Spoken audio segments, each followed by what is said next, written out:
এইগুলো জ্যান্ত খয়রা, এগুলো দেখেন খয়রা মাছ ধুয়ে টুয়ে নিয়ে আসছি কেটে কুটে। এই পালং শাক দিয়ে রান্না হবে, পালং শাক আর আলু। পালং শাক আলু ধোয়া আছে, কেটে ধুয়ে টুয়ে নিয়ে আসছি। এবার মাছে লবণ হলুদ মাখাবো।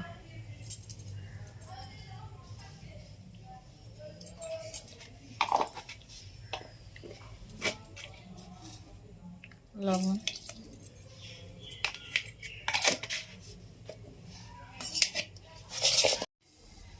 কড়াই গরম হয়ে গেছে, তেল দিচ্ছি, মাছ ভাজা করব। এই যে জিরে ভেজে নিয়েছি, ভাজা জিরে দিলে ভালো হয়। আপনারা হয়তো বলতে পারেন খালি জিরে ভাজে কেন?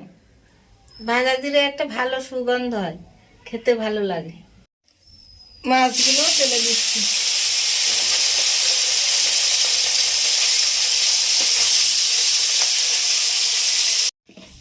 মাছগুলো ভাজা হয়ে গেছে, তুলে নিচ্ছি। এই দেখেন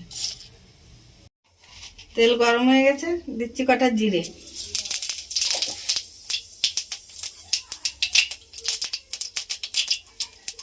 দেবো একটু আদা,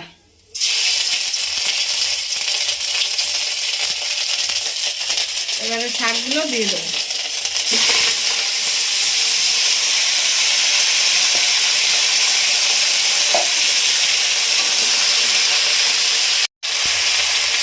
দেবো লবণ, পরিমাণ মতো লবণ,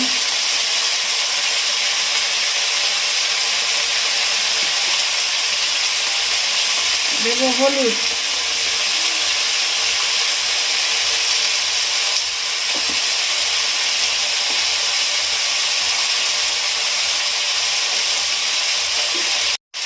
চারটে কাঁচা লঙ্কা চেরা,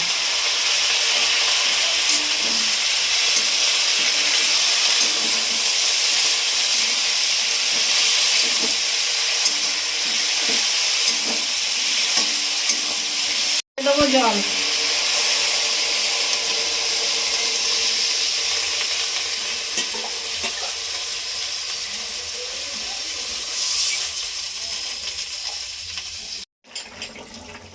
এই যে জল ফুটে গেছে, মাছ দিয়ে দেবো।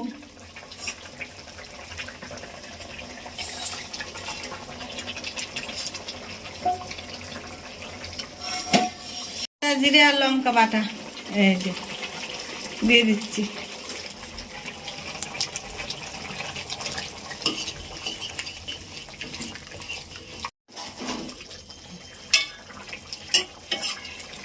দেখেন তো ঝোলে আর শাকে মাছে কি সুন্দর মিশে গেছে।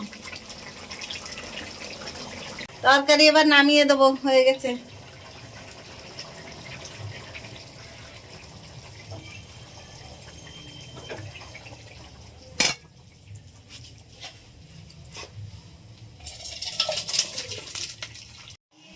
এইভাবে খয়রা মাছ দিয়ে পালং শাক দিয়ে রান্না করে খেয়ে জানাবেন কেমন হলো। অবশ্যই ভালো হয়েছে।